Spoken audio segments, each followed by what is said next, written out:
Vesi stečeno srebrni. Dobro, sad prestani malo pa mi reci kako se zoveš. Sebastian Janković. A koji ideš razred? Treći C. Dobro.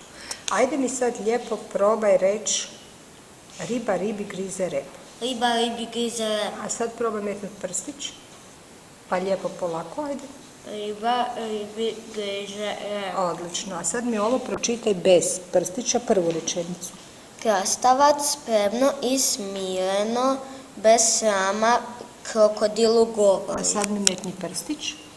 Ajmo, čitaj. Krastavac spremno i smireno, bez srama, krokodilu govori. Ajde sad probaj trž. Trž, trž, trž. Još. Trž, trž, trž. Makni prst. Još. Trž, trž, trž. Trž, trž, trž. Čekaj, Čeka, čeka, ček. Čeka, čeka, ček. Td. Dobro. Hvala. Kako se kaže? Kad neko kaže hvala, kako se kaže? Molim.